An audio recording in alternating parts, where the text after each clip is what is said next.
صحابہ اکرام مہمان ہے، کھانا کھایا جا رہا ہے، کھاتے کھاتے پھر شوربہ اسی دسترخوان پر گر گیا جب گرا تو حضرت انس رضی اللہ عنہ فوراً گئے، عبداللہ بن عباس یہ میرے نبی کے چچا زاد ہیں، عبداللہ بن عباس رضی اللہ عنہ آپ کے چچا عباس کے بیٹے ہیں۔ تو حضرت انس رضی اللہ عنہ گئے اور جا کر وہی کپڑا اٹھایا اور آ کر انہوں نے وہ صاف کرنا شروع کر دیا، صاف ہو گیا۔ حضرت انس رضی اللہ عنہ فرماتے ہیں کہ سب بھائیوں نے کھانا کھا لیا؟ فرمایا کہ جی ہاں کھانا کھا لیا۔ فرمایا کہ اچھا کھانا کھا لیا ہے تو آؤ تمہیں ایک معجزہ دکھاتا ہوں۔ معجزہ کیا ہے؟ وہی رومال لیا، چلتے ہوئے تنور کے اندر، بھڑکتے ہوئے تنور کے اندر وہی رومال اس کے اندر ڈال دیا۔ عبداللہ بن عباس روک رہے ہیں، کیا کر رہے ہو؟ کپڑے پہلے سے ہی تھوڑے ہیں، یہاں پر فیکٹریاں تھوڑی لگی ہوئی ہیں اور آپ تنور کے اندر ڈال رہے ہو۔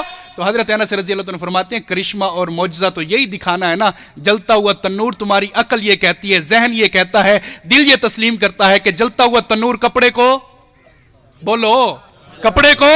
جلا دے گا، عقل یہ کہتی ہے، لیکن تمہیں کیا پتا جہاں پر نبی کے معجزے شروع ہوتے ہیں عقل ہی ختم ہو جاتی ہے۔ تو نبی علیہ السلام کا وہ پسینہ صاف کیا ہوا رومال تنور کے اندر ڈالا، رب کعبہ کی قسم ہے دنیا کی آگ نے اس کو جلانا بھی گوارا نہیں کیا۔ حضرت عبداللہ بن عباس کہتے ہیں یہ کیا ہوا؟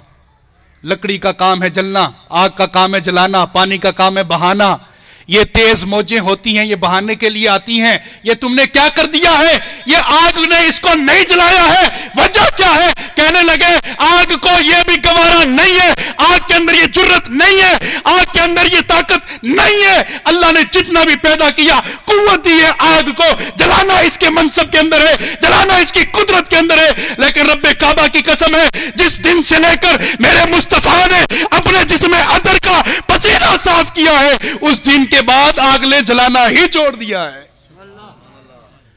تم کیا کہتے ہو میرے نبی کے معجزے نہیں؟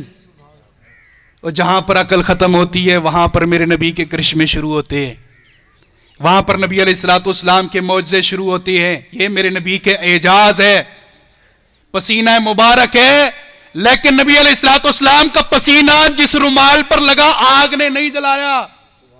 حضرات یہاں پر بات کر دوں، یہ میرے نبی کا پسینہ ہے، جس کو لگا دنیا کی آگ نے اس کو نہیں جلایا۔ میرے نبی کا سینہ جس ابو بکر و عمر سے لگا جہنم کی آگ اسے بھی